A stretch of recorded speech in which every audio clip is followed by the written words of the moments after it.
Greetings, citizen. Welcome to the show, and thank you for listening. For more of the art of wargaming in your life, definitely check us out on Instagram and Facebook.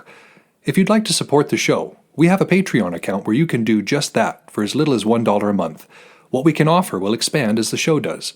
If you don't have extra funds but would still like to help us out, you can give us a like, share, or 5-star review wherever you listen to podcasts.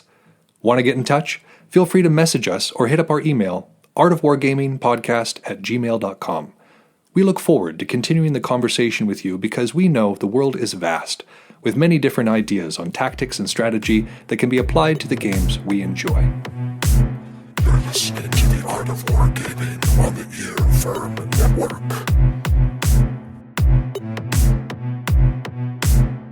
The management of savagery. The price of ambition. Welcome to the Art of Wargaming on the Earworm Network. I am Yaga Malark, and this episode is The Price of Ambition. But before we do that, I want to talk a little bit about to you. I understand that one of my things in the early part of the show was picking a fight with a dead guy. I said it fairly frequently, especially when it came to Machiavelli. And I haven't had the occasion to say it in a while. It's not that I don't want to. I actually like the way it sounds.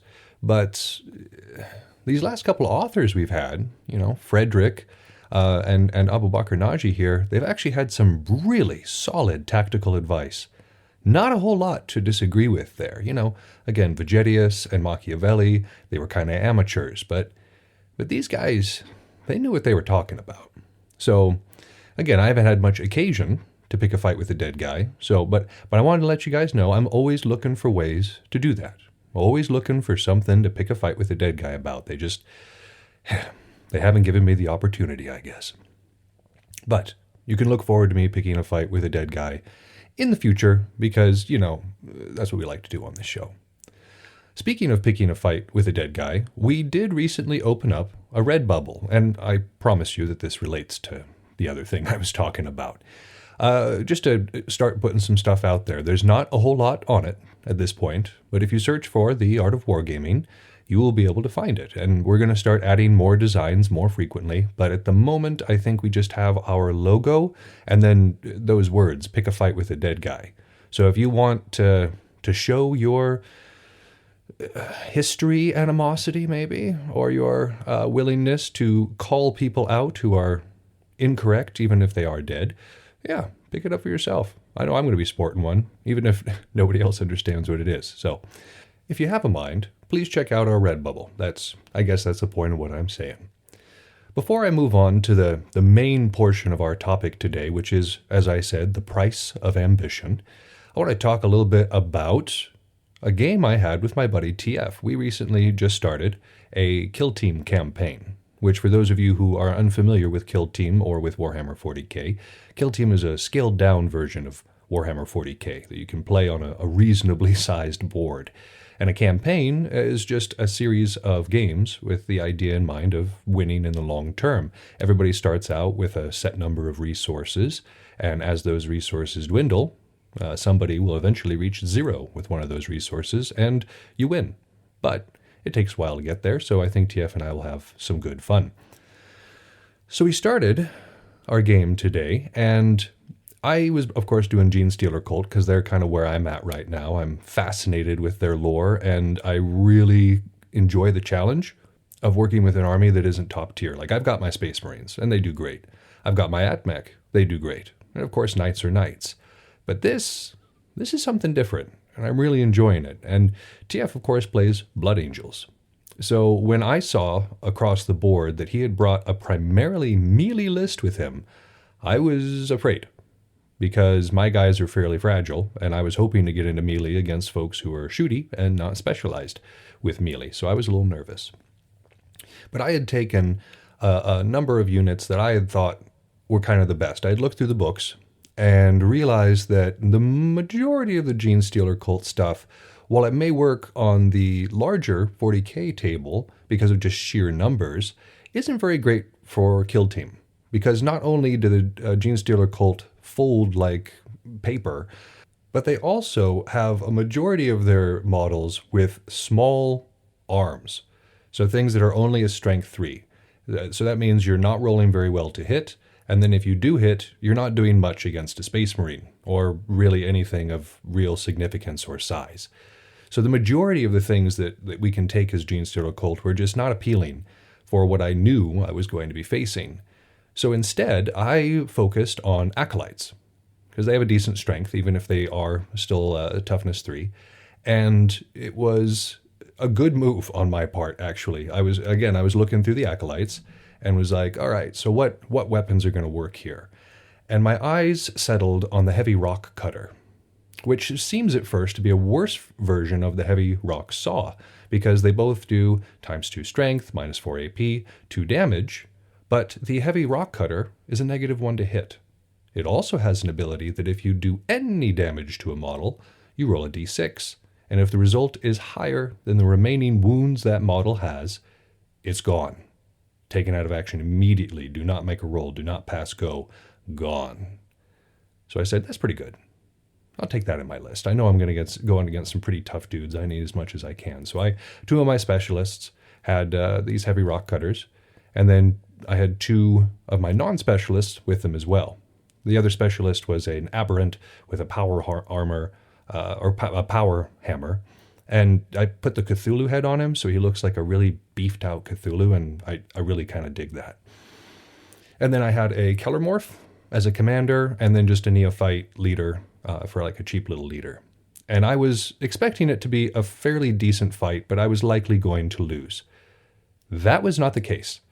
I ended up tabling him in turn 3, though at the end of turn 2, he only had 1 model left on the table, his kill team was broken, and that model was shaken. So, yeah, judge that as you will. So that blew me away. I only lost 2 models throughout the course of that, and I was very surprised by the outcome. Again, Blood Angels are made for melee. That's their whole jam. And I wasn't expecting to just murder the whole team. So that was a surprise to even me. But I was using the lessons that I've been learning here from Abu Bakr Naji, which is to say, always have local numeric superiority, move fast, hit hard, like really dedicate to what you're doing. And it worked. So if you're running one of the ambush style teams or anything along those lines, yeah, these lessons are pretty good, and I highly recommend them. Well, without further ado, I think we're going to get into the main section of our episode today, and that is on the game.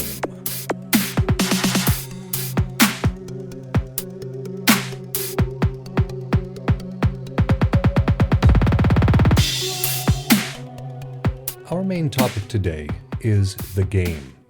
And I do not mean one of the many war games that we enjoy, whether it be an intellectual or physical war game. We talk about those quite a bit too. But this is about the game, the dangerous game, politics. Now, before you turn off the podcast, I need to point something out to you. There is not a single human organization devoid of politics. Every single school you've gone to or taught at, every church, every small group, every chess club, every book club, every bar, all concern politics. Everywhere you go, human beings establish a pecking order. They establish a certain way of doing things and relating to one another, certain power structures that they enforce. And these are absolutely everywhere. So if you think that you are above, or if we think that we are beyond politics, we are mistaken. Now, there are some politics that are good for an insurgent and a counterinsurgent. And in this particular case, I'm going to be speaking of organizations, their stability, and how power changes within them. Because nothing lasts forever. No regime is eternal. And this is true with any of our groups too, whether it be your local gaming group, your local fighting group, every single one of them, there are politics taking place. Now, you can ignore them. We are always free to ignore them. One does not have to study politics in order to fight. But it helps. It helps for a large number of things. It helps with one's ambition. This is the price of ambition, because eventually, at some level, you will deal with this. I did.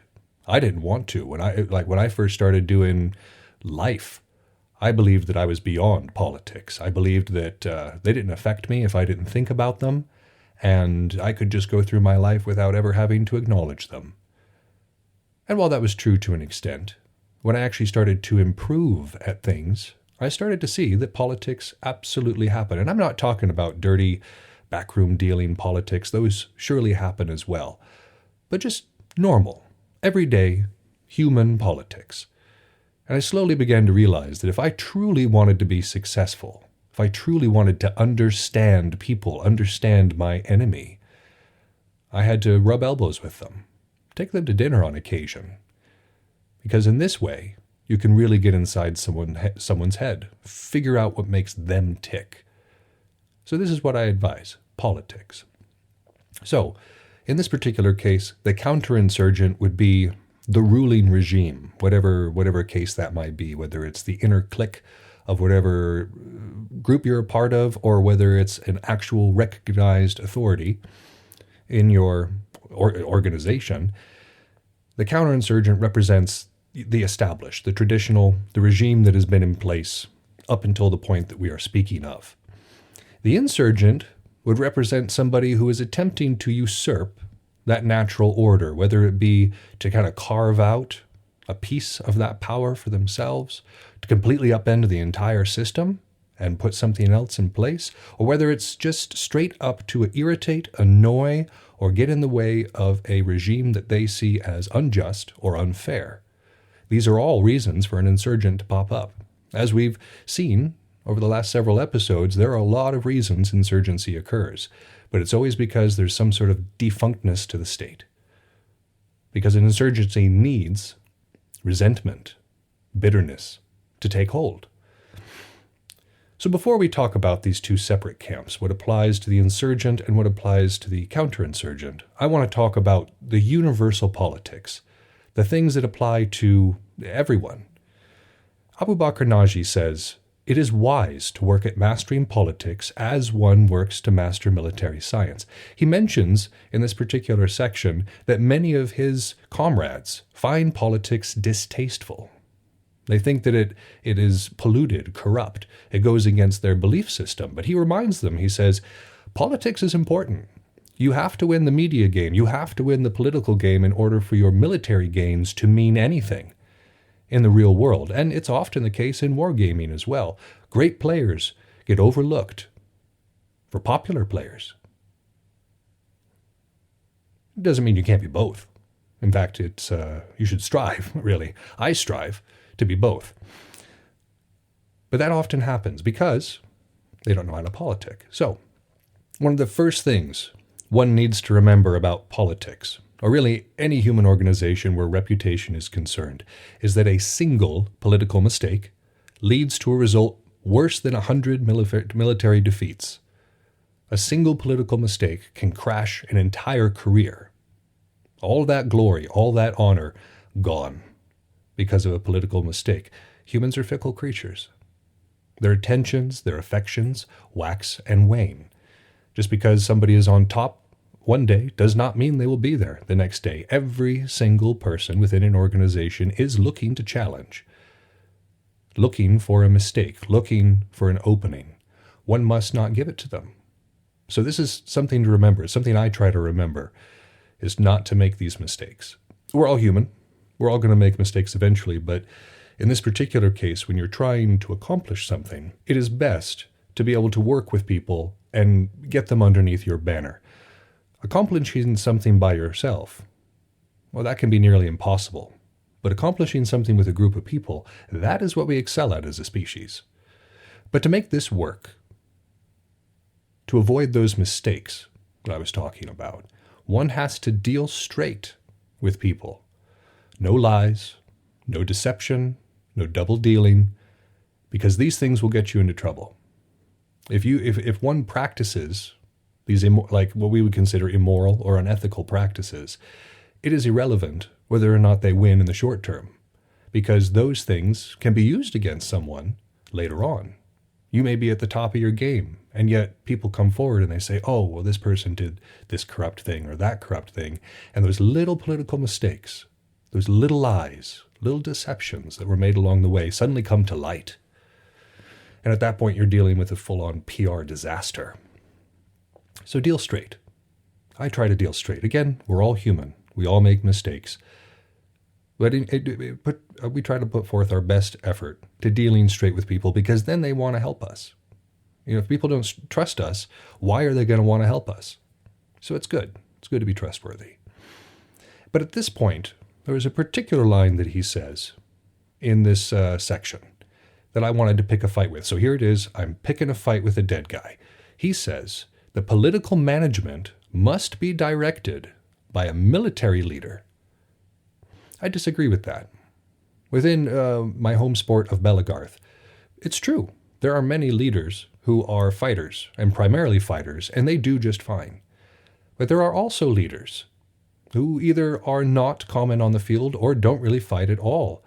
And these folks usually put their time and their energy instead into understanding the administration of running an event, of running a realm, of running a unit. These folks are involved all over the place, and they see and they hear all sorts of things. And true, most people in the world are not super cut out to be leaders. They can be taught to be fairly competent people, but the majority of people are not necessarily fit to lead. And so when somebody is able to show that kind of potential, even if they are not in a position like within a fighting community to earn that kind of reputation on the field, well, I think that's impressive. And I also think that somebody with a mind for administration would be good in those roles. Do I think that they should be in charge? Absolutely, without any sort of advisors or people to help them out and keep things realistic? No, I don't. Because I've also seen that go wrong, where you have a non-com or a non-combatant who is running things and has a completely unrealistic idea of what occurs on the field, making games not based on the actual physics or physical ability of people. So it helps to have somebody there to say, oh no, well, this is the military consideration or the game consideration, to kind of balance that out. But I don't believe that political management has to be directed by a military leader. Kind of helped along maybe, but not necessarily directed. And I mean, you guys are free to disagree with me. Don't get me wrong, but this is the one thing in this book particular that I definitely wanted to pick a fight with. Now, we need to define power at this point. And that is a really, really tricky concept to define, because you think that it would be fairly easy. You just look in the dictionary, you see the definition, this is power. But there are full lecture series dedicated to this subject. Books upon books, philosophers all have tried to tackle the issue of what is power? How do you get it? What does it constitute? How do you lose it? And while a lot of that may be an ambiguous concept, Abu Bakr Naji argues that power is achieved through ties of loyalty. Having people that you can count on and that know that you can be counted on. These ties of loyalty become power. Many become one. The ability to move mountains is then possible. So power then is this concept of community. It's the ability of a bunch of people being able to be directed in one way. Because when humans put their minds to something, we accomplish something amazing. We are fully capable of changing or ending the world simply with our technology, our enlarged cerebral cortexes in our thumbs. It's great. So you combine all that power together, things can be accomplished. But what are these ties of loyalty? How do we foster them? How do we begin to grow them in the first place? Well, the biggest idea is to accept and to help and to assist allies and potential allies. Always be offering. Always we want to present ourselves as somebody who is helpful. We want to present ourselves as somebody who can not just be counted on, but can be counted on in a competent way. And through this, people begin to look favorably upon you. And if you prove yourself competent in your favors, people are going to want to do favors for you in return. Partially because they like you, hopefully, but also partially because they want those favors to keep coming. So in this way, Those ties of loyalty are built out of necessity.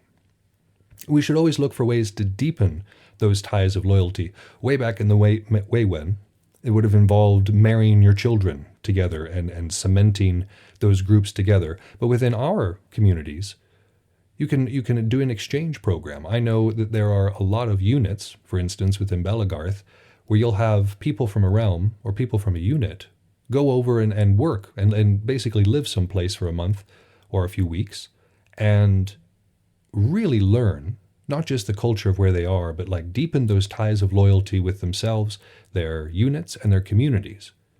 And this is awesome. This is a good thing to do. So anything you can do to deepen these ties and really make sure that that power block is cemented. But we should not depend on the support of those whose loyalty we are unsure of. I mean, it's great to be always looking for ways of deepening this loyalty, sharing conflicts and struggles and persevering together.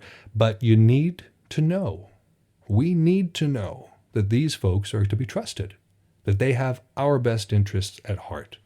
And we're going to talk about interest here in a little bit, but that the self-interest all aligns in the same direction. So if we're not sure of somebody, we should not trust them. We should not put a lot on them. That's not to say they can't be around, not to say they can't even necessarily participate, but to be given a chief role or to be given some sort of authority, not at this point. We should avoid that because, again, how do you know who to trust unless they've proven it? The rules of the basic political game are quite simple. People are motivated by certain things, and when you understand that, you can maneuver around a lot more. The first one is that material motivation works. Gift giving is a real thing. There are whole cultures, for instance, a lot of the Celtic cultures, demonstrated their personal power, their personal competence, their wealth by being generous. You could tell that this warlord or this chieftain was very, very powerful, very well off because of the banquets they would throw and the aid that they would send their allies. They were proudly declaring their ability to provide. So who wouldn't want to be allies with them? A person of plenty, a person who is able to be there and be supportive. All of this was fantastic. So material motivation is real. And of course, you have things like bribes, things that people like and that you're then offering them. And that is a slippery slope. But it is wise to remember that people are motivated by material things, whether it be fine victuals, good equipment, nice clothes. Most people have a price. And that's an unfortunate rule, but it is true. The second one here conserves that interest thing that I mentioned earlier, and it is that all parties act out of self-interest. All humans act out of self-interest. No person, in my opinion, and in the opinion of many philosophers, is truly altruistic. Because even if you enjoy helping other people, there's that word. You enjoy it. Even if being generous gives you a little tickle in your belly, is that not part of the reason that one does it? I love to teach. One of the things that I absolutely enjoy about my life is being able to work with the high school kids and teach folks when I can and do this podcast. But even that isn't altruistic. I've been paid for it on occasion. And when I do this show, for instance, I get a rush. I love doing the research. I love doing the notes. I love doing the talking. All of it is very pleasing to me. So that's my self-interest. I obviously have some sort of pleasure that I get out of this. And all people are this way. So if your self-interest aligns with other people, that's great. But it's also very, very good to understand that self-interest is always at the heart of everything that other people do, of everything that we do. The third point to be made here is that there is no permanent hostility or harmony between groups or individuals. Now, I've seen that. In my long tenure, my biggest social circle has been Bellegarth. And I've had friends come and go.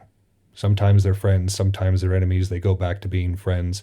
It's very strange to predict how those things go, as the scales of power are upset and are seeking to balance. It's always strange to see how things go. You never know. You may have a best friend one day, and then something will happen. The self-interest will change, and that harmony will become hostility, and vice versa. So I suppose what I'm saying here is that one probably shouldn't get too hung up on it, but should understand that all these relationships, all alliances, are fluid, constantly changing in their nature and in their trajectory. And if we understand this truth, if we understand this reality, we can better predict it and not be caught up and tumbled over by these winds of change. The last rule of the overall political game is that without certainty, most people will remain neutral. The majority of the population in any given conflict isn't involved. Throughout World War I and World War II, the majority of Europe was quiet. There may have been terrible political things occurring there, but there was peace, is what I'm saying. The American Civil War. We talk about these battles, we talk about these incredibly dramatic clashes between the North and the South, and it begins to form an image in one's mind that the whole of the United States was like that the whole of the United States was just on fire. And while there were 300,000 battles, engagements, skirmishes fought throughout that conflict, the majority of the country was quiet. The majority of people went about their lives, and they may have been stressed. They definitely may have talked about the controversy and compared their points and opinions, but it was peaceful. There was occasional violence, but majority of people wouldn't even know there was a war on if you didn't tell them. And that's the case with the majority of wars in history. And nobody wants to break that. Like if everything's going fine, not terrible, not great, but fine, why would you risk it? Why would a person walk away from a perfectly valid position if there isn't something better waiting for them, and without the certainty of something better waiting for them? So unless one can guarantee that certainty, you can't depend on all the people to be on your side. One has to remember that the majority of people will endeavor to remain neutral, whether it's an active stance or a passive stance. This is the reality. So within this reality, let's talk about the considerations for the insurgent.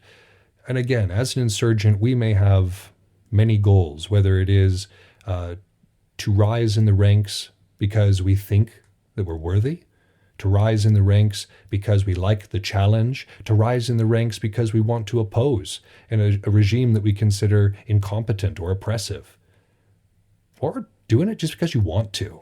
There's people who just have ambition for the sake of ambition. All of these things are valid, of course, within love and war. Isn't that the saying? So whatever the reason for our particular insurgency, it's kicked off. And where do we go from there? If there's a reason, we have a motivation. The first step is polarization. Now, polarization occurs when the masses are exposed to some sort of controversy and they split. And they're going to split into three different parties. You're going to have people who ally with your interests, people who are neutral, and then you're going to have people that are against or the enemy of your interests. So when this polarization occurs, these lines become far more vivid. The majority of the time, the population is intermixed. Ideas come and go rather easily, and there's an interchange of culture, of opinions, and you don't really get that same kind of polarization. However, when there's a significant controversy that really drives people's opinions apart, well, that's when you start to get this polarization, and the insurgent thrives upon it. This is where you'll start to gain a little bit of power. You start to chip away at the power that is already established, because they're struggling to control a controversy while we are working to kind of maintain it. Now, when this controversy occurs, I'm not necessarily talking about something incredibly horrific, but it could just be, challenging the rules or somebody's understanding of the rules and being proven right. It could be having a better idea of how to do something, whatever it is that causes this polarization to start occurring on whether or not they like the current regime. That's what you want. And one should always endeavor to attract neutral parties, as they are often crucial to victory. As we've said before, the majority of people will remain neutral in any conflict, and so attempting to cull their favor, bring them over to your side, is crucial. But in the meantime, One must unite like-minded individuals and transform them into praiseworthy competitors. We've already got this kind of destabilization occurring. How will we prove ourselves the more competent ruler? If there is nobody proven, the controversy dies, the polarization goes away, and everything goes back to the way that it was. If our job is to upset the balance, if our job is to take that power, then we need that loyalty that we had spoken of before, because this power is achieved through ties of loyalty. So if we're taking these like-minded individuals and bringing them up with us so that we can all kind of work together, well, there you go. You've got a real challenge to the established power structure. Now, there are some important obstacles and solutions that an insurgent should be aware of along this trail. The first one is a decreasing number of allies. Any time that you are the little guy taking on the big dog, there's always going to be hemorrhaging of numbers. When we first started out in Belagarth, and unfortunately, this is going to be where the majority of my examples this episode are coming from, because that's the main social group that I've been a part of. But these rules apply to anywhere. It's not specific to sword fighting. It can be within any group. But when we first started, as the Dreadgate Mercenary Alliance here in Stygia, we had high hopes for ourselves. We were doing this. We were, training people up. We were like taking a bunch of new fighters, like, greenbacks, and we were bringing us all up, making us all praiseworthy competitors. But then it started to get chipped away. Somebody would be recruited by the BOF. Somebody would be recruited by the Urukai, because these are larger groups, well-established groups with very good pedigrees. And slowly, it was eaten away until there wasn't a whole lot left. So this decreasing number of allies is a huge problem just because of the power differentiation. The solution is to recruit more people, especially the young. Especially young people. We've talked about it before. High schoolers and early college students, while their bodies are still fresh and unbroken, I say here at 34, ow. Those are the people you want to try to recruit. Those are the people that we want to bring in, not just for the sport to keep the lifeblood alive, but also into our organizations if we're trying to come up. Because this new blood is important. And we build them up by educating them and training them in what we do. So this is the fix to the decreasing number of allies. Seems pretty obvious. Bring in new people. The second thing is, with such small numbers, there's a lack of administration, a lack of leadership, a lack of a framework in order to operate. And the solution to this is to look for those leaders. They don't necessarily have to be people that are already established, long-time grizzled veterans that have been there and seen it and are maybe too jaded to perhaps do politics. But leaders will reveal themselves. Leaders are not bosses. They are not promoted to that station by their superiors. Leaders are chosen by their peers. The reason that people follow a leader is because they want to, because they believe in that person, because that person provides something for them, their life, whatever's going on. So nurture those leaders. If they begin to come up, if they begin to reveal themselves, we shouldn't feel threatened by that. Even though they may attempt to take our crown eventually, one has to acknowledge that, but making sure that there are good leaders in good positions and that is able to kind of encompass what is going on. We can't stifle that. We can't stifle it just because they come from somewhere else or might have slightly different ideas. If their self-interest aligns with our self-interest, build them up. And the third obstacle that one needs to wash is excessive zeal. You wouldn't think this might be a problem, but as we discussed in particular the first book on Sun Tzu, this idea of being able to keep your temper, keep your wits about you, is also very important as an insurgent. As we discussed before, a small mistake, a small political mistake can bring the whole thing crashing down. It can ruin the confidence that people might have in your insurgency. So temper that zeal. We can't rush our operations. Not unless there's a reason to. There's some external influence that is kind of speeding up the timetable. But impatience is really the enemy of the insurgent. And the last thing is to cut loose fools. It can be hard. These people might be friends. These people might be family. These people might be, folks who are well thought of in the community, perhaps. But if they are a fool and they're detracting from your organization, if they're going to compromise the integrity of that operation, they can't be there. Because everybody counts in an insurgency. You don't have the numbers to back it up. If we're an insurgent, we don't got a whole lot of people to throw at a problem. There isn't room, there isn't time for incompetence. So lose the fools.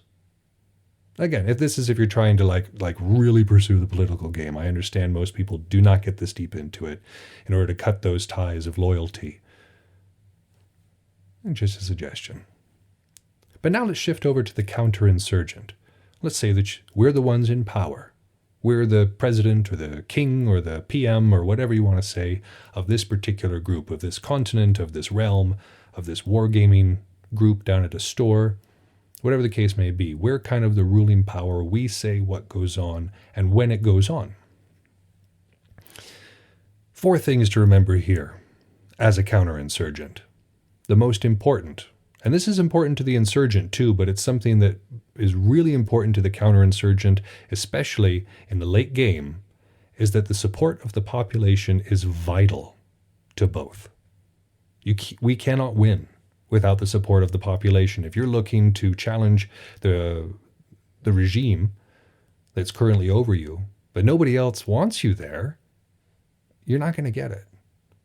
If I want to become the master poobah of some particular place, but I've managed to upset every single person there, it doesn't matter if I might even be the best person for that job. If I don't have popular support, it doesn't count. It doesn't matter for much. So that's vital, and that's something to remember. The second consideration for the counterinsurgent is that support, the support we were talking about before, the support of the population, is gained from an active minority. In the last little bit about the insurgent, we talked about the allies, the neutral, and then the against. Well, this particular book, this is Counterinsurgency by David Galula. I've been consulting that a lot. It's a fantastic book. But there's going to be an active minority in favor of what you're doing. And then there's going to be the neutral majority, the majority of people who it doesn't really affect. They don't necessarily care. They just want to be there to play wacky bats or to move little plastic soldiers around or whatever the case your wargaming might be. There's going to be people who just are not involved. And then you're going to have the active minority against whatever the reforms are. Now, these are going to come in different percentages, especially if we're well-liked. If we're well-liked by the population, our active minority in favor will be larger than the active minority against, and vice versa if we are disliked heavily by the population. So nurturing that active minority is very important for the counterinsurgent who is attempting to keep power. The support that one gains from the population is conditional. Remember that there is no permanent hostility or harmony between groups and individuals, just like there is no permanent hostility or harmony between a state and those who it governs.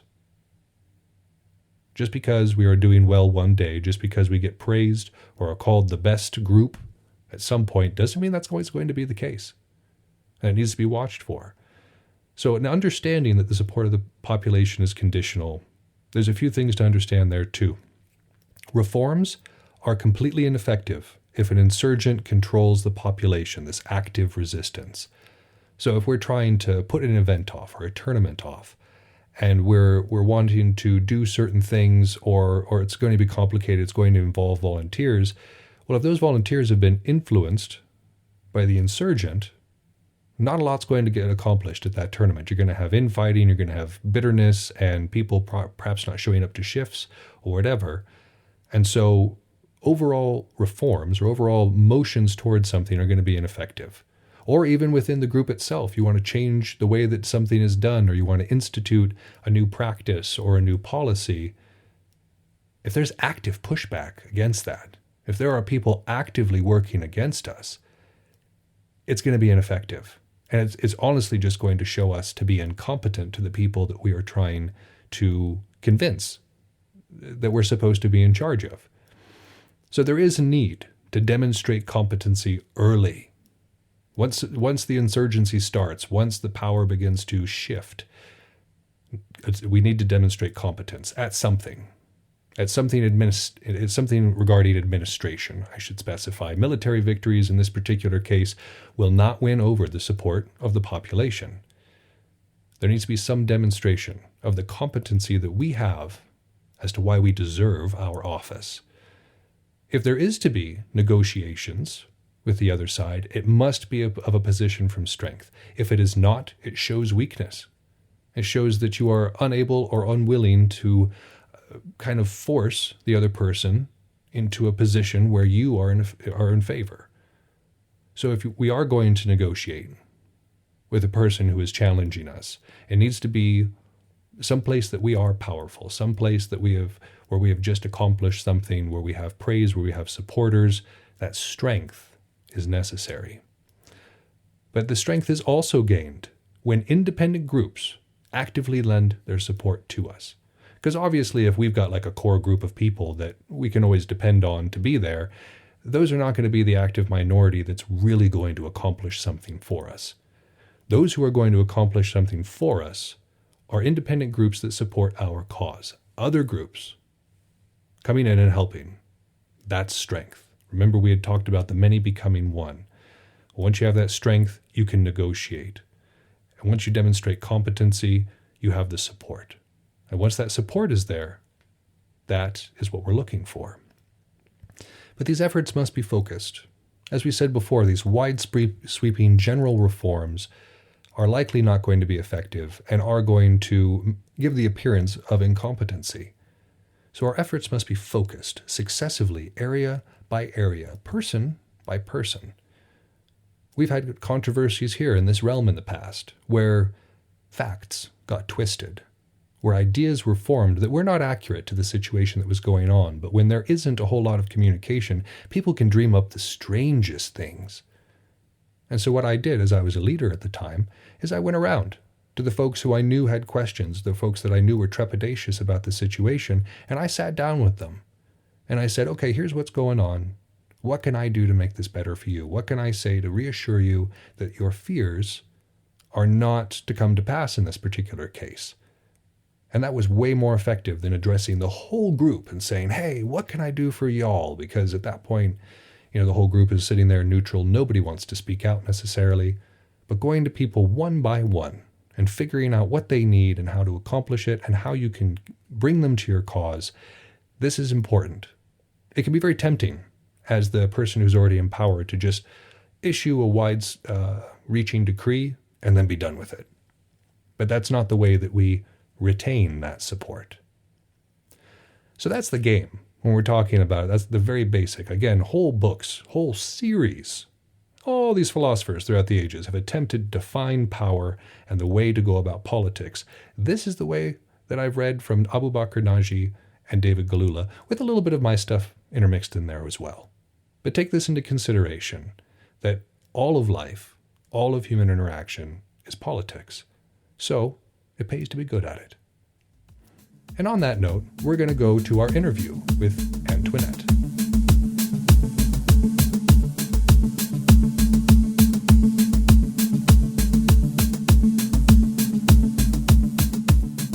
My guest today is actually one of the highest-ranking members within the sport of Belagarth. And she is here to help me talk about these prices of ambition that we discussed in the first section. Now, I would like you all to give a huge welcome to Squire Antoinette Finnersdottir, the Moose Witch. Thank you for coming to the show. Hi, Malark. We're talking a little bit today about these prices of ambition, but I'd like the listeners to know a little bit about you first. So what's your experience with wargaming? So I have been doing this thing we call Belagarth for about 14 years. I counted that out today and was slightly shocked. And so that's really all. I don't do any like Warhammer or other like live action role plays, just Bell. I am squired to Dragoon Dop of the Highlands of Chaos, and I've been doing that Squire thing for about 5 or 6 years now. I would have to count that. I'm also a Master Essential, which is a master of service-related things within the Essentials Guild of Belagarth, which is the service-orientated guild. We have 3 guilds. There's a Arts and Sciences one, and that's the Artificers Guild. And then there's one for stuff like this, like podcasts and videos, and that's the Chroniclers Guild. And I'm working on my mastership towards Master Chronicler, but that's going to take a while because it involves a lot of lore writing. I am the PR coordinator for Belagarth, and I've also been the secretary for Belagarth. And I find I like the PR quite a little bit better. It's a little less stressful. Well, excellent. It sounds to me like you're a heavily involved person who has been at just about every single layer and strata of our social kind of structure. I mean, if you say so. I'm just who I am. No, you've got an excellent pedigree. So at the moment, again, you're serving in an official capacity on the board of directors. And the last year has been really tough on everybody in just about every country. Obviously, the BOD has also been dealing with this as a human institution. And where there is controversy, there is often polarization. With all these issues that we've been dealing with as an organization, how does the BOD maintain control? How do they control those controversies? So part of it is that the BOD actually doesn't really control anything in Belagarth. We're there to deal with like the day-to-day stuff. Like we're there to make sure we continue being a federally funded nonprofit, or not federally funded, but federal nonprofit organization. We're there to make sure our Idaho state incorporation paperwork stays filed. We're there to like make sure the War Council votes on stuff. But the most of the day-to-day decisions of like how to deal with people being salty on our Facebook groups and stuff is done through a group of moderators that are from across the community that include the 6 of us, but also include people from different aspects of walks of life. We just added a new moderator recently who's a new member of Belagarth, who came over from Diagram to make sure that we have a balance of like these new people who might be coming over, because we did just get a massive influx of new Belagarth realms because of the power fluctuations within Dagahir, which is an interesting thing. So we grew, well, they're shrinking because their people in power refuse to change or modify how they're functioning because they don't care about their community, essentially. And so, like, we've been working to make sure that, like, the 6 of us are balanced. So, like, if something's getting really out of hand and we think someone with slightly more ability to be polite in stressful situations, so like Sarka or I, will step in where some of the guys will step out so that they don't say things that could get us in trouble. And so it depends on like the situation, who's going to take something. So like, if we're working through a removal of somebody and we're working through an investigation, air quotes, because they're not really investigations, they're just information collecting, and we're working through getting that information. If this is someone who's in one of our realms or one of our units, or is a really close friend, or in our unit family, because some of us have those, we're going to recluse ourselves to make sure that there's no bias towards something going on. And we're going to make sure to the best of our ability that everything's done subjectively, and that we have the most, like, this is the information, here it is, do with it what you will when we hand it over to the War Council, not these are our opinions on this information. So we're really careful to like balance how we post things. And like, if we're going to post a message, so like how we think we're going to open up Belagarth thing we posted recently we went through 3 or 4 edits of that before we posted anything. And all that was a suggestion. Like, this is the information we have from the sources we can have access to. Do with this information what you will, essentially. Sure. Well, I mean, it sounds a lot like delegation, the separation of power, and inclusive representation are kind of crucial to making that political machine work. In Belagarth, most definitely. We have, 38, 39 voting realms, I think. And, I mean, they're representative of realms across the country and across the international lines of Belagarth. So, I mean, like, Thunderguard is, I think, one of our only active Canadian realms.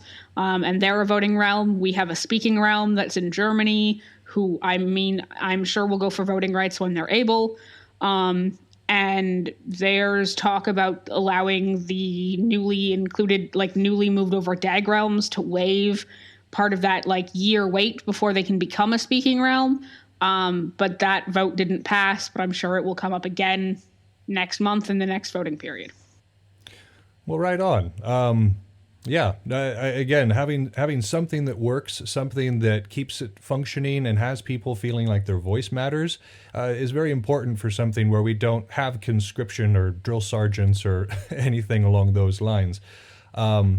I do want to go back to something you were talking about previously. You were mentioning that another one of the foam fighting groups in the country is kind of having a meltdown. They're having some issues with overreach, with using their political power in an inappropriate way.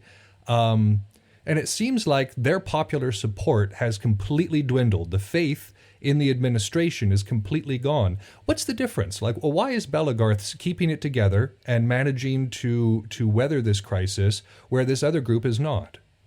Personal opinion, it's because when our members, so the Belagrim, be like, hey, we want to deal with this thing, you should be dealing with this thing, we set out to deal with the thing. So DAG is having some major issues because it's refusing to modernize in a way that includes, like, keeping predators out of their community, banning people for sexual or alleged sexual misconduct, banning people who have previous records of sexual, like, physical records of sexual misconduct. And, like, Aratari owns DAG here. Essentially. And so the only people who can be in power in DAG must also be part of the Aratari. And that hasn't changed since, God, however old DAG is, I don't actually know. And that was part of the reason Belagarth broke off of DAG here in 2001, is that the representation wasn't there. And we function because it's bottom up instead of top down. So DAG is mostly top down. It's the Aratari says this is what we're doing, and so this is what everyone has to do. And they don't care what other people think. They're just going to do what they want to do, regardless of how that, in this case, affects their community. Where Bell is bottom up. The realms of the War Council go, this is what we want to happen, so this is what's going to happen. So, like, Belagarth was really worried when we posted are about posting, like, the statement that we support Black Lives Matter, not because we don't support Black Lives Matter, because we do, but because we were worried that it would be polarizing to the community. But the community went, no, we want you to post this. And there was an overwhelming, like, urge that it should have been posted earlier. And so now that we know that, we'll act differently in different situations. So, like, if our community says, hey, we want to work on removing people who are unsafe from our community, we wrote new bylaws. We sought out a lawyer to make sure those bylaws didn't break any Idaho state law, because Idaho is where Belagarth is incorporated as a business entity, and that's the laws we have to, like, follow. And so now we do that. If someone comes forward with information that someone has allegedly been harassing them or was sexually had alleged sexual misconduct, was allegedly violent with, like, non-sexual violence, regular old harassment, stalking, those sorts of things, We take those things really seriously, and we sit down to make sure we have all of the information we can possibly get, and then we present that to the War Council in the safest, most confidential way possible. Our Secretary Sarka recently created a report format that works really well that we're going to continue to use because it's very like, this is the information, here you go, and makes like reporting easier and redacting information that needs to be redacted a lot easier. And so I think the reason that Belagarth is functioning and is functioning through the pandemic and DAG isn't is because we do things like the community wanted online events. So we had online Bifter and we had online Chaos Wars, and we still had things like classes and Bardic, and heck, we even tried to have pub night online for Chaos, and it sort of worked. We had some major technical errors that we'll hope we'll fix this year, but we had some major technical errors. But like, the community wants to do something. It's sort of like we did a t-shirt contest, right, for our fundraising site. And one of the ones that was submitted was a literal dumpster fire. And DAG would have never allowed that to be merch because they would see that as poor PR and that they're less than perfect. But that's what the people wanted. It's our top selling art.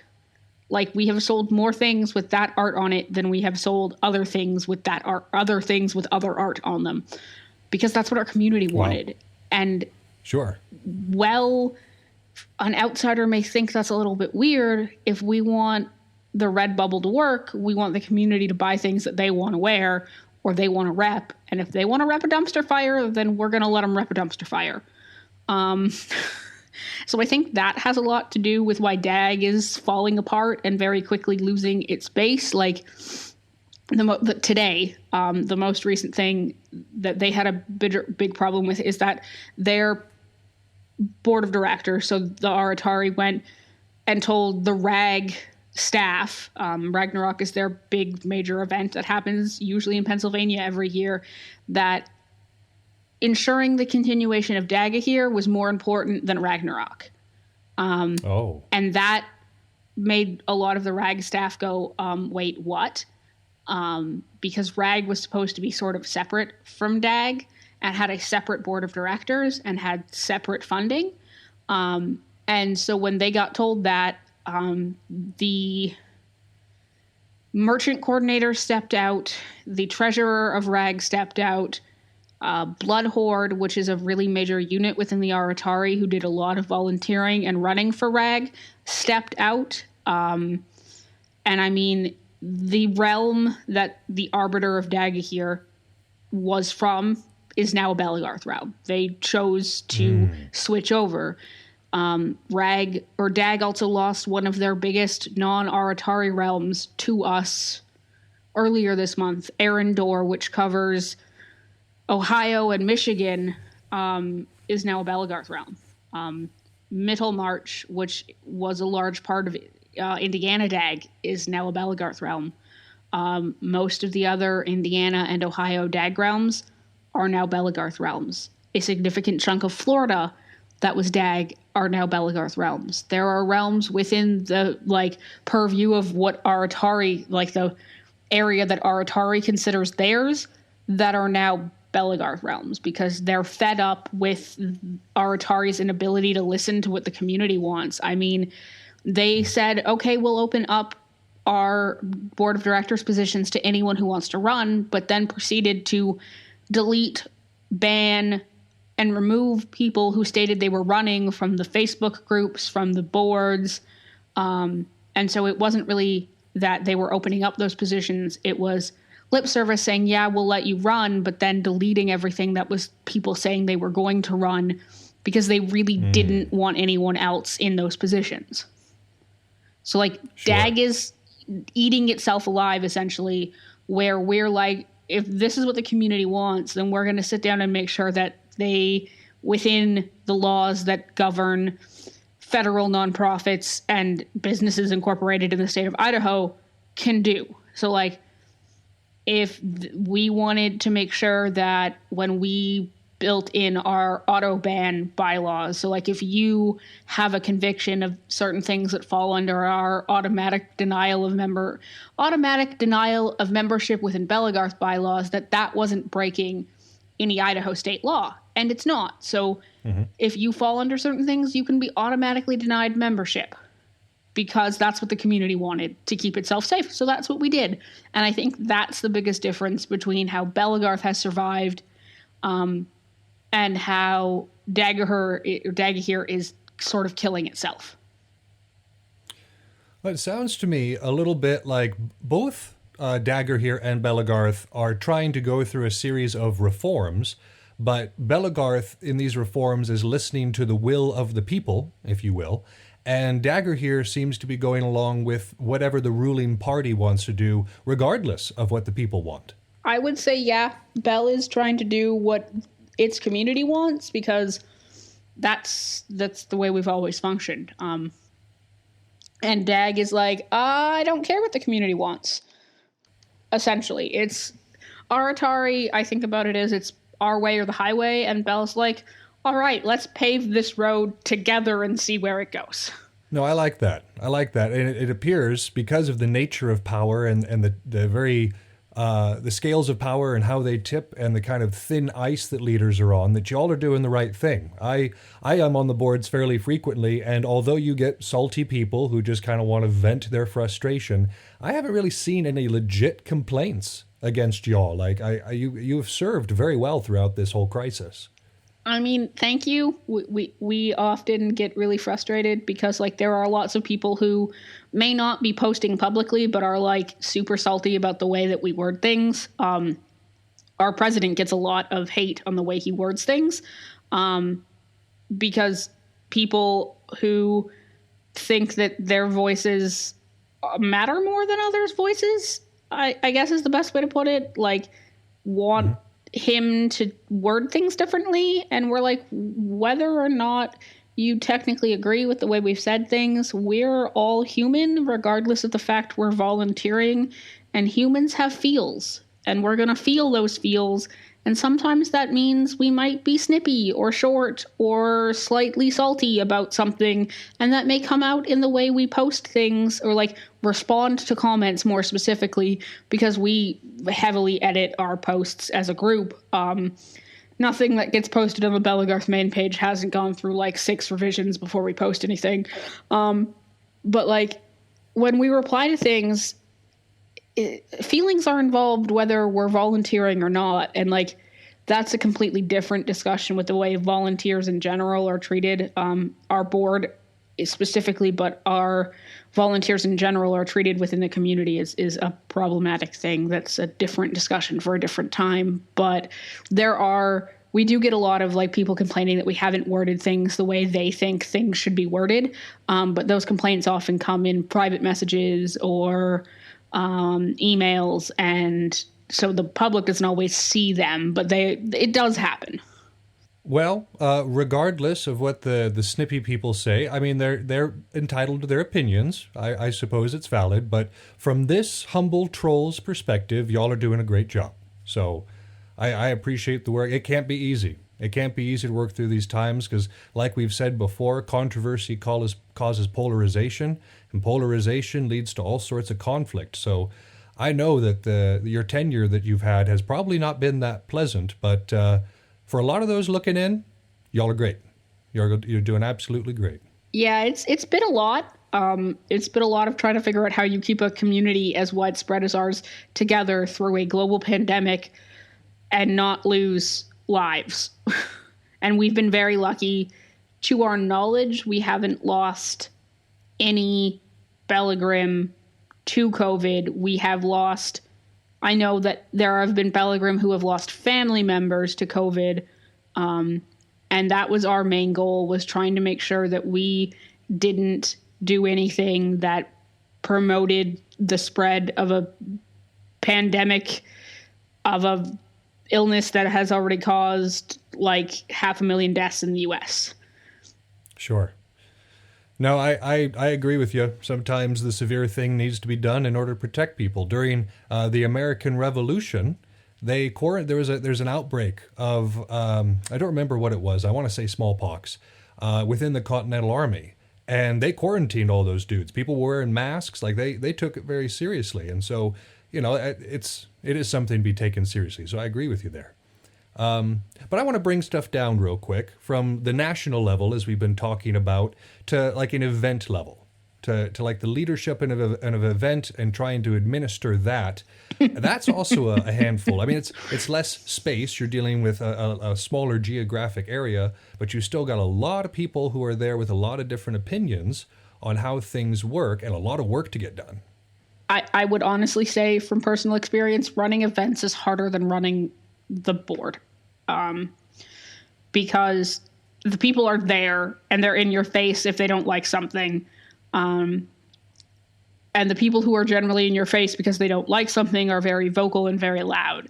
And for someone like me who prefers to like avoid getting into arguments with people, it becomes very difficult. And like, I've had to employ members of my unit / unit family to like be my, for lack of a better term, anger interpreter, because people don't like it when a non-fighter tells them they're doing something wrong. And whether or not that should be the case, it is in a lot of things. So like when I ran weapons check at the first Chaos Wars I went to, back the last Chaos Wars we ran at Indian Springs, I had Verdun and a lot of other Triad members there helping run that weapons check, because I knew if I didn't have a large, loud fighter voice behind me, I was going to get walked over. Sure. And that he needed to be there, because it did happen a number of times where people are like, you don't fight, what do you know about these rules? Regardless of the fact that I have probably read the rules and our bylaws more than most people in our community. Sure. And so like running an event or running an area of an event is really difficult because people get in your face about stuff. Like, especially with Chaos Wars, if the banner isn't run the way people think the banner should be run, people get really salty about it, and it's a lot of work. So, I mean, like, I had to find people who knew how to run games effectively, so that's why Troll and Sibian run the banner for the time being. I had to find people who could run tournaments without worrying about the people getting angry about tournaments. We have a lot of people who are really salty about the way we run tournaments and how staffing for Chaos Wars is picked out, but then they don't step up and volunteer themselves. So, like, I can't change the way staffing is run if people don't step up and volunteer to do the stuff, right? Like, everyone's like, well, these events are my vacation. And I'm like, well, they're mine too. And I come a lot further to do this than you do. So if you're going to complain, either shut up and step up, or get out of my face, essentially. I mean, sometimes with slightly stronger language, but hey, and Chaos has slightly less of a problem in the past, though we are starting to run fairly thin on volunteers. We actually had to, the last Chaos Wars we had in person, we had to close Troll a couple of times because we just didn't have people to run Troll, because we needed volunteers to herald because we didn't have anyone to herald. So, like, running events is quite stressful. I've gotten it to a point where I'm less stressed about it because I essentially run events like a giant checklist. So I have like 6 months before the event, 3 months before the event, 2 months before the event, the month before the event, the week before the event, the day before the event, during the event, after the event checklists. And I just go through my checklist and make sure that everything on those checklists gets done when they're supposed to get done. And then events are slightly less stressful for me, but there are still things like when Chaos Wars had a literal dumpster fire because somebody put hot coals in a dumpster. Now we had to make signs that tell people not to put hot coals in a dumpster. That seems like common sense, but I guess for some people that it's not. So, like, things like that happen. Stuff happens at events and you have to kind of deal with it as it happens. And I mean, I've gotten pretty good at it, but running events, in my opinion, is often more difficult than running Belagarth because, well, there are more people who have opinions about how the sport as a whole is run. They're less in your face because they're not right in front of you. Oktoberfest, for example, gets a lot of hate about how the event is run, and Numenor itself gets a lot of hate about how the event is run. But when people are like, well, if you don't like it, you should step up to help us change it, people then get salty about having to work on their holiday. And we're like, well, if you don't like it and you don't want to change it, then this is what we're going to do because this is how we get it done. And so, I mean, people have a lot of opinions about how events are supposed to run and what should happen and how much they should cost and what people should get out of an event and what people should and shouldn't have to do at the event because it's their holiday. And I say to those people that if you're going to complain, you should maybe take a look at where I'm standing from my shoes and how your opinions are affecting the people who are actually doing the work to run the event that you are complaining about. Well, and one of the points that we've made on this show before is that if everybody does a little bit, it really because if there's a small portion of people that are trying and the rest of the folks are just, sitting on their duff or off enjoying the event, then those few people are going to have to work really, really hard in order to make sure that things go off well. But if everybody took, one troll shift or a security shift or a heralding shift or something along those lines, the folks that are there, like running the thing, as you are often in the position of, would have an easier and better time with it, I think. Well, and I mean, that's the one thing I like a lot about Triad. Like, if I need help, so I'm an honorary EBF, which means I'm part of Triad, which is, as you're aware, cousin sitting on the other side of the microphone, is the Elite Blood Falcons, the Brotherhood of the Falcons, and the Dark Angels. So if I need help with something and there's absolutely no one, I can go, hey, Triad, I need help with this, and I'm going to find 15 people who are going to be like, all right, what do we need to do?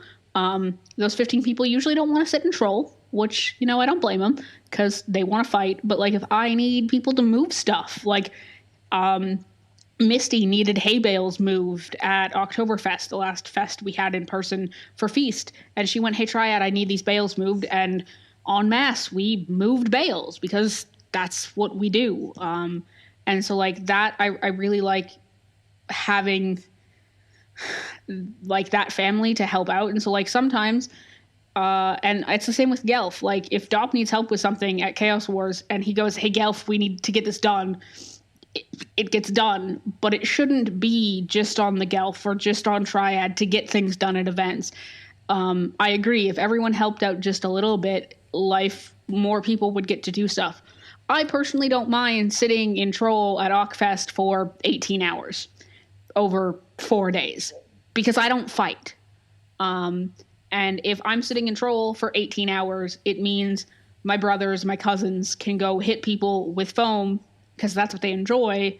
But I also know that if after they're done hitting people with foam, we need help with something, they're going to help, right? But if everyone did that and sat down and went, okay, let's do this, stuff would get done quicker, stuff would get done more effectively, and people would have, like, there would be less frustration on the part of the volunteers and event coordinators who do end up doing more than they probably should. I mean, we had a young lady who was like 11 volunteer to do Troll at the last Oktoberfest. If an 11-year-old can understand that the event is made up of people who volunteer to do stuff, and this is something she could do. I mean, her parents were at Troll with her, and so was I.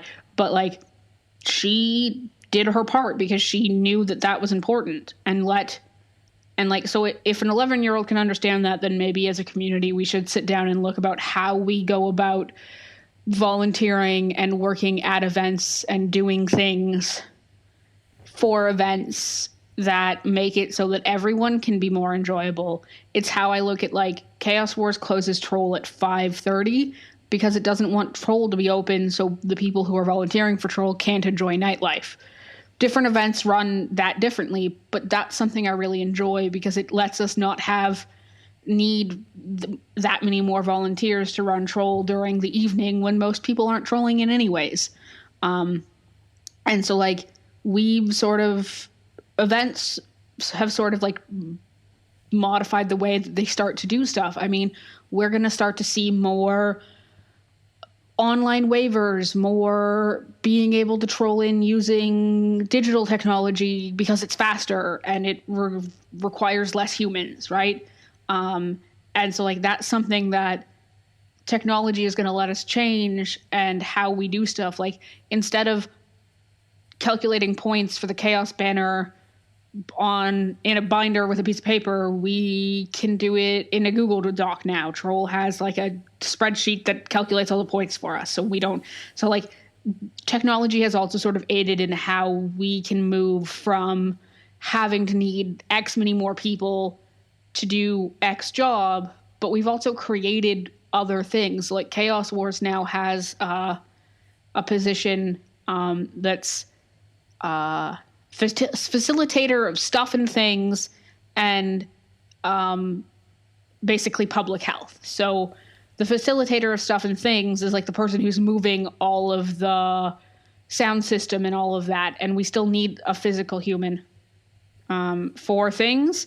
And so, I mean, it depends. Like, if people step up to help, then we're going to be able to do more stuff. But if they don't, then we're going to do less stuff. And when we do less stuff, people complain that stuff didn't get done.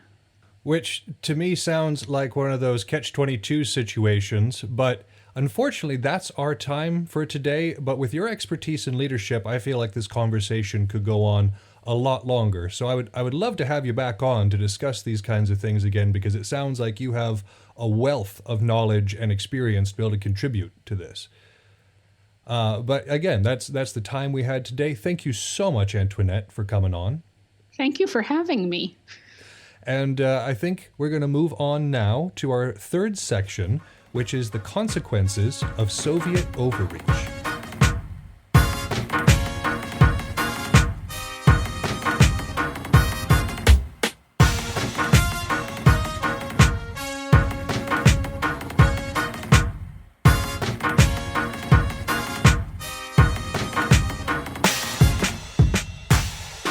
For this final section, we're going to be talking about the consequences of Soviet overreach.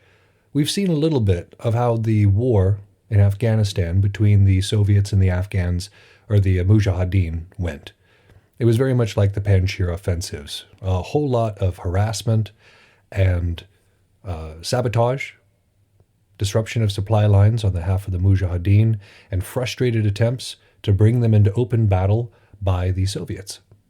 A little bit of back and forth. The Soviets and the Afghan army definitely had some solid wins. However, the majority of this war went to the Mujahideen. And there are a number of contributing factors to this. And one of the chief ones was the media game. They were able to garner international sympathy because they were being invaded. The occupation itself was already a polarizing influence across the world. It was already condemned as an unnecessary invasion. So it didn't take much for the media of the world to slowly turn against the Soviet Union, because for all of the might of their fantastic army, their media game was off. The propaganda worked well within their own borders, but it wasn't doing as well as reaching the rest of the world. Two countries whose news did reach the rest of the world were the United States and Britain. And the media campaigns that were run there were very sympathetic to the Mujahideen. It is strange now, being an American, as I'm looking at the longest war in our lives starting to wrap up, and think that the United States at one point was buddy-buddy with the Mujahideen. It's amusing to me. It illustrates that point from the first section, that no alliance, that no harmony, no hostility is permanent. In the mid-1980s, the Mujahideen had garnered international support from Pakistan, from Saudi Arabia, from Egypt, from China, and many others, but one of their chief supporters was the United States, especially the CIA. The CIA provided the Mujahideen with weapons and with training, both of which heavily contributed to their ability to wait out that war and eventually beat the Soviets.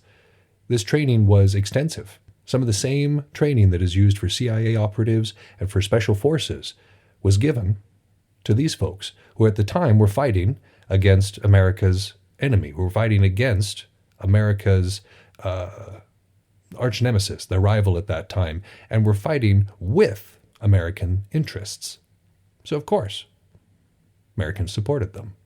So with this international support, One might have imagined that the Mujahideen were united under a single commander, a single general. But this went against the very traditional Afghan sense of individuality, of the separation of power.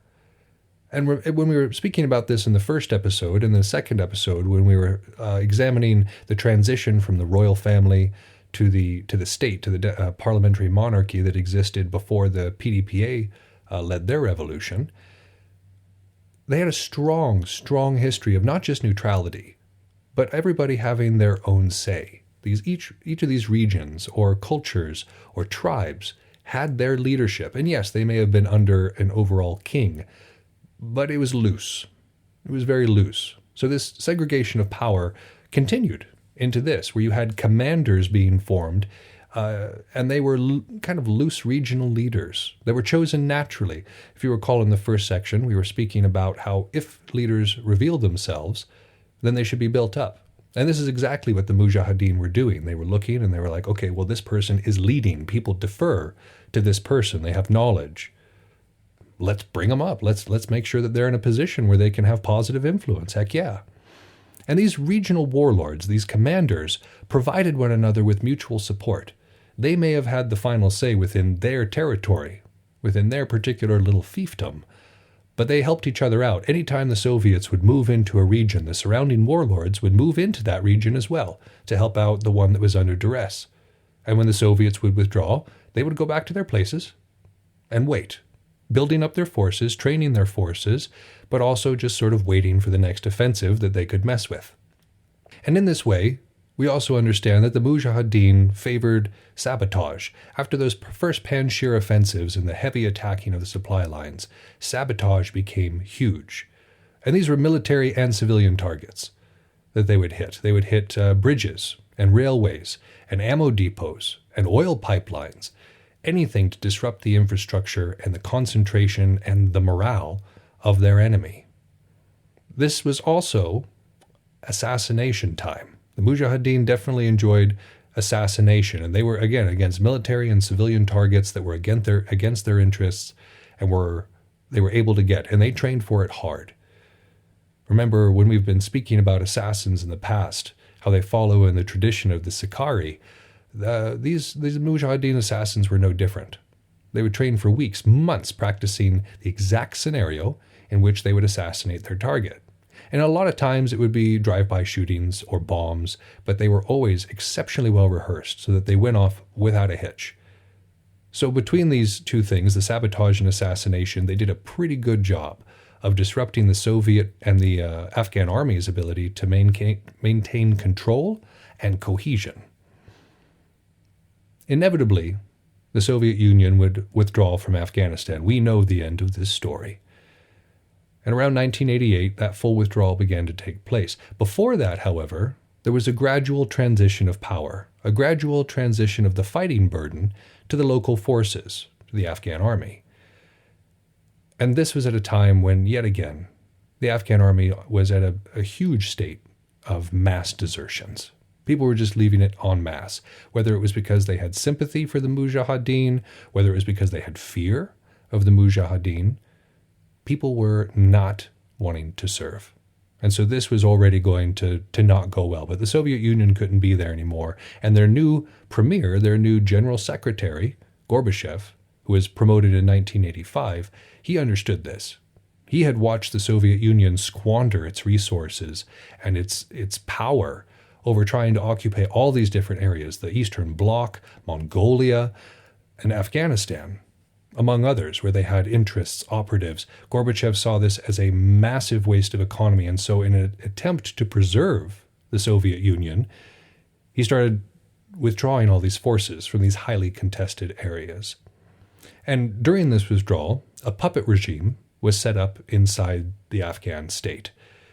But it was weakened by divisions within, you guessed it, our old friends, the PDPA, and in particular, the Parcham faction.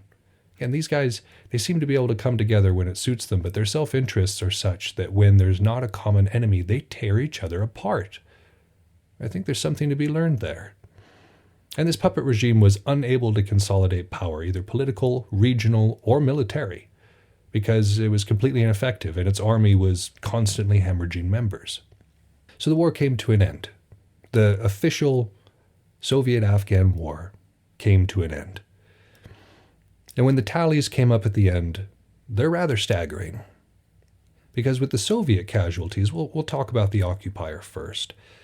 Their personnel losses, 14,453 dead.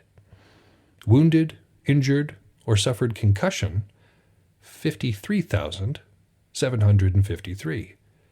And those who had suffered from sickness, and this one's a pretty incredible number, 415,932.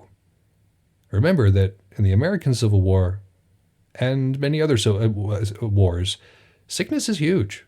Dysentery, cholera, they're huge killers where people gather. And in this particular case, hepatitis and typhoid fever were the most common.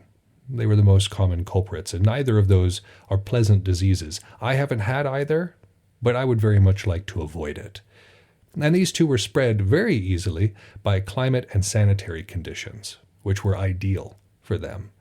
Again, the climate was kind of meh, and the sanitary conditions, again, the climate varied massively between very hot and very cold. And then the sanitary conditions, the Soviets did not come prepared to fight a guerrilla war.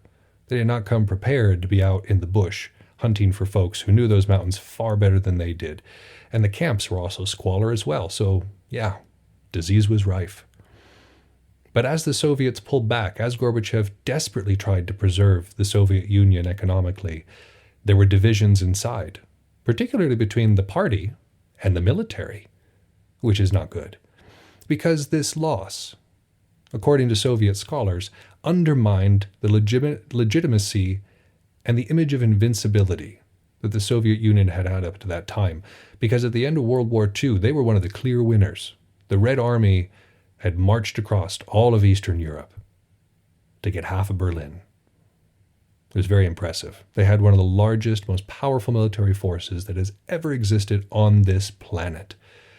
And it was defeated by a bunch of vagabonds hiding in the mountains. If you recall the original Soviet estimate, they were like, these goat farmers, these hicks, there's no way they can take on the might of the Soviet army. But they did. And so this illusion was shattered, not just in the international community, but within the Soviet Union itself, where that propaganda had played very heavily into the success of that government. But with the fall of that, a lot of people started questioning a lot of things. So the Soviet Union was not doing well at this point, and it was eventually dissolved, as we know. But more importantly, let's talk about the Afghan toll, the aftermath on the Afghan side. And this is always one of the tougher things for me because, yes, the Mujahideen and the Soviet Union had entered into consensual violence. They had decided to fight one another. And as a military historian, that doesn't bother me very much. Okay, these guys wanted this for the most part, so let's study it, but it's not that much. It doesn't impact the emotions nearly as much. But reading about civilians, I don't like that. I know that we may call it collateral damage now, but I don't think civilians should die between the fights between two people. That's me. I may be soft-hearted, but I don't care for it. And it's hard, in this particular case, to estimate how many people died. Because for one thing, on the Mujahideen side, there weren't clear records kept. There was no official command roster where they could check off KIA, MIA, and if there were, we don't have access to them. And the number of people that were killed or displaced, that's also hard to measure because it was just pure chaos. Nobody knew where anybody was. People were moving constantly from valley to valley to valley to escape the violence. But we estimate somewhere between 500,000 and 2 million Afghan dead, the majority of which were civilian. And the majority of which died because of landmines and carpet bombings. Both sides used landmines a lot to try to trip each other up. Children don't necessarily know what a minefield is.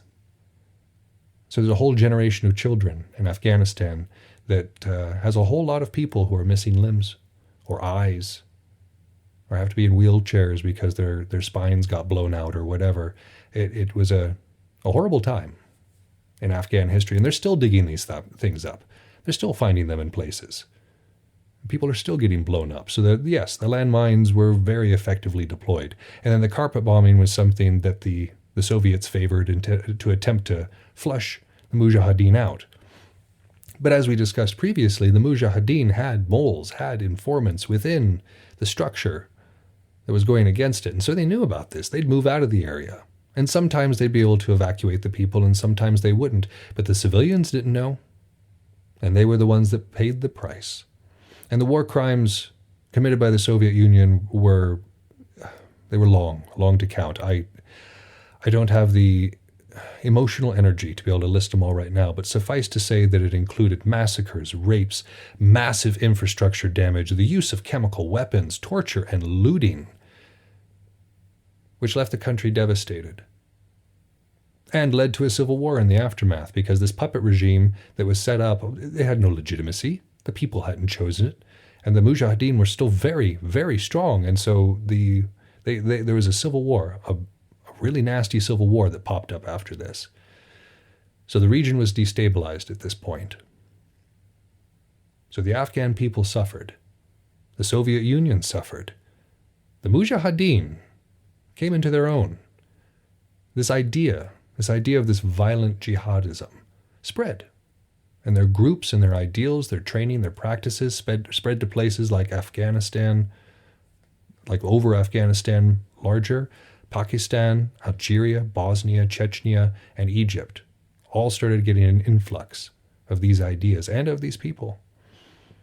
There were also tens of thousands of refugee children that fled into Pakistan and were recruited into madrasas. Now, madrasa in Arabic means school. And there's a lot of different types of madrasa. There's religious madrasas, there's secular madrasas. It just means school. But in this particular case, these madrasas were about religious indoctrination. And so as these children grew up, they were radicalized. Their lives had been hell. They left their families, their homes because of violence. And then they came to this place where they were taken advantage of, intellectually speaking. And a lot of them came to fill the ranks of the Taliban there in Afghanistan, which is still definitely active today. And a lot of them went to go fill Sipa-e-Sahaba in Pakistan. But there's also one very famous man who came out of this experience, who had come over from Saudi Arabia and had his experience and training within this conflict. Osama bin Laden, who then founded Al-Qaeda in 1988. And it grew, and it became very powerful. And eventually in 1993, there was a World Trade Center bombing in America. And then there was September 11th, 2001. So the Mujahideen, while they weren't necessarily a cohesive group at that time anymore, the idea had spread. And it is something that the world is still dealing with today. Like I said, this particular topic, this particular book, was always going to be a little bit more controversial just because it is so recent. But this is the chain of events. This is what had happened, and this was the consequence of this overreach. There is always a price to pay for ambition, and if that price should be too high, the consequences are devastating. That's our show. Thank you so much for listening. If you haven't had enough of the art of wargaming in your life, you can find us on Facebook and Instagram, where I occasionally post funny and educational memes. If you want to get in touch with the show directly, you can email us at artofwargamingpodcast@gmail.com with any questions, comments, or concerns that you might have. Also be sure to check out all of our sister shows on the Earworm Network, including General Nerdery, Word Balloons, Fried Squirms, and more. We're working hard on having something for everyone. And again, you can find those at earworm.com. That's EARVVYRM. You can also find that in the show notes.